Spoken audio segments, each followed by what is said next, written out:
నేపథ్యంలో బ్రేకింగ్ ఢిల్లీ నూతన ముఖ్యమంత్రి ఎంపికపై ఉత్కంఠ కొనసాగుతూనే ఉంది. ఈ సస్పెన్స్ కు ఇవాళ తెరపడుతుంది అనుకున్నా అది మరో 2 రోజులు కొనసాగనుంది. బీజేపీ జాతీయ అధ్యక్షుడు జేపీ నడ్డా నేతృత్వంలో ఇవాళ జరగాల్సిన బీజేపీ శాసనసభ పక్ష సమావేశం వాయిదా పడింది. రేపు జరగాల్సిన సీఎం ప్రమాణ స్వీకారం కూడా వాయిదా పడింది. బీజేపీ శాసనసభ పక్షం ఎల్లుండి 19వ తేదీన జరగనుండగా సీఎం ప్రమాణ స్వీకారం 20వ తేదీన జరగనుంది. ఈ ప్రమాణ స్వీకార కార్యక్రమం రామ్లీలా మైదానంలో ఘనంగా నిర్వహించేందుకు కాషాయ దళం సిద్ధమవుతోంది.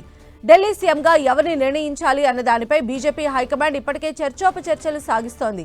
దీనిపై పార్టీ ఇప్పటికే ఓ నిర్ణయానికి వచ్చినట్లు సమాచారం. అయితే సీఎం ఎవరన్నది బయటికి పొక్కకుండా బీజేపీ నేతలు జాగ్రత్తలు తీసుకుంటున్నారు. ఈ విషయంపైన ఎవరూ నోరు విప్పకుండా అధిష్టానం స్పష్టమైన ఆదేశాలు ఇచ్చినట్లు చెబుతున్నారు. ఢిల్లీ అసెంబ్లీ ఎన్నికల్లో కేజ్రీవాల్పై విజయం సాధించిన పర్వేష్ వర్మకే ఢిల్లీ సీఎంగా ఎక్కువ అవకాశాలు ఉన్నాయన్న గుసగుసలు వినిపిస్తున్నాయి. ముఖ్యమంత్రి అభ్యర్థి రేసులో పలువురు పేర్లు వినిపిస్తున్నా మాజీ సీఎం కేజ్రీవాల్ ను ఓడించిన పర్వేష్ వర్మ ముందంజలో ఉన్నట్లు తెలుస్తోంది. Delhi BJP general secretary Ashish Sood, Rekha గుప్తాల పేర్లు కూడా ప్రముఖంగా వినిపిస్తున్నాయి.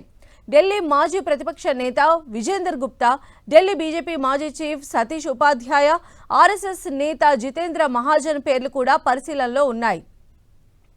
ఇద్దరు ఉప ముఖ్యమంత్రులు ఉండనున్నట్లు సమాచారం. మొత్తంగా ఎల్లుండి జరగనున్న బీజేపీ సమావేశం తర్వాత కొత్త సీఎం మంత్రివర్గ కూర్పుపై క్లారిటీ వచ్చే అవకాశం కనిపిస్తోంది. మరిన్ని అప్డేట్స్ మా ప్రతినిధి గోపి మనకు అందిస్తారు. గోపి, 27 ఏళ్ల తర్వాత ఢిల్లీ పీఠాన్ని కైవసం చేసుకున్న బీజేపీ ఢిల్లీలో ప్రభుత్వ ఏర్పాటుపై కసరత్తు చేస్తోంది. 2 రోజుల్లో ఢిల్లీ నూతన ముఖ్యమంత్రి ఎవరు, మంత్రివర్గంలో ఎవరు ఉండబోతున్నారు అన్న అంశానికి సంబంధించి స్పష్టత రాబోతోంది. ఫిబ్రవరి 19వ తేదీన బీజేపీ సమావేశం జరగబోతోంది. బీజేపీ శాసనసభ పక్ష సమావేశంలో బీజేపీ నేతను ఎన్నుకోబోతున్నారు ఎమ్మెల్యేలు.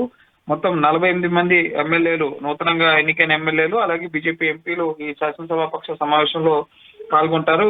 ఈ శాసనసభ పక్ష సమావేశానికి పరిశీలకులను కూడా బీజేపీ అధిష్టానం నియమించడం జరుగుతుంది. అనంతరం ఢిల్లీ లెఫ్టినెంట్ గవర్నర్ ను కలిసి ప్రభుత్వ ఏర్పాటుకు సంబంధించిన సమాచారాన్ని అందించడం జరుగుతుంది. అలాగే ఫిబ్రవరి 20వ తేదీన ప్రమాణ స్వీకారం జరగబోతున్నట్లుగా సమాచారం. ఇటు రామ్లీలా మైదానంలో కానీ, అలాగే జవహర్లాల్ నెహ్రూ స్టేడియం, ఈ 2 ప్రాంగణాలని కూడా పరిశీలిస్తున్నారు.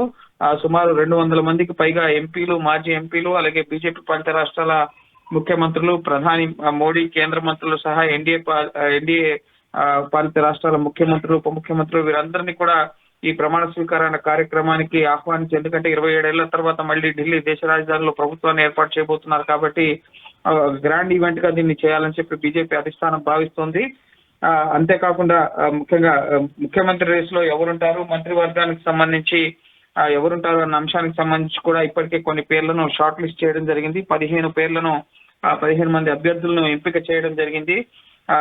ప్రధానంగా ముఖ్యమంత్రి రేసులో ఢిల్లీ మాజీ సీఎం అరవింద్ కేజ్రీవాల్ ఓడించిన న్యూఢిల్లీ కాన్స్టిట్యున్సీ నుంచి పోటీ చేసిన పర్వేష్ వర్మ పేరు, అలాగే మహిళా ముఖ్యమంత్రి అభ్యర్థి రేసులో రేఖా గుప్తా షాలిమార్ బాగ్ నుంచి, అలాగే రోహిణి నుంచి 3 సార్లు ఎమ్మెల్యేగా ఎన్నికైన విజయేంద్ర గుప్తా, అలాగే మాజీ బీజేపీ రాష్ట్ర అధ్యక్షుడు సతీష్ ఉపాధ్యాయ మాల్వీ నగర్ నుంచి గెలుపొందారు. అలాగే ఆశిష్ సూద్ జనక్పురి, అలాగే పవన్ శర్మ ఉత్తమ్ నగర్ నుంచి ఎన్నికయ్యారు. అలాగే అజయ్ మహావార్ గోండా నియోజకవర్గం నుంచి ఎన్నికయ్యారు. సో వీరందరి పేర్లు కూడా వినిపిస్తున్నాయి. అయితే ఎవరిని బీజేపీ నూతన ఢిల్లీ ముఖ్యమంత్రిగా ఎంపిక చేస్తారనేది అధిష్టానం నిర్ణయించే అవకాశం ఉంటుంది. బీజేపీ శాసనసభ పక్ష సమావేశంలో ఎమ్మెల్యేలు ఎవరి పేరును సూచిస్తే వారి పేరును అధిష్టానానికి పరిశీలకులు సూచించిన తర్వాత అధికారికంగా ఢిల్లీ ముఖ్యమంత్రి ఎవరు అన్న అంశానికి సంబంధించి అధిష్టానం ఒక ప్రకటన చేయబోతోంది. అలాగే ఉప ముఖ్యమంత్రులుగా ముఖ్యంగా సామాజిక సమీకరణాల ఆధారంగా కూడా పూర్వాంచలి, ఉత్తరాఖండ్, అలాగే Punjab Sikh community next elections ని దృష్టిలో ఉంచుకుని, అలాగే సామాజిక సమీకరణాల ఆధారంగా కూడా మంత్రివర్గంలో మంత్రులకు స్థానం కల్పించే అవకాశం ఉంటుంది. సో ఈ 1-2 రోజుల్లోనే ఢిల్లీ నూతన సీఎం ఎవరు, అలాగే మంత్రివర్గంలో ఎవరు ఉండబోతున్నారన్న అంశానికి సంబంధించి స్పష్టత రాబోతుంది. రైట్ గోపి.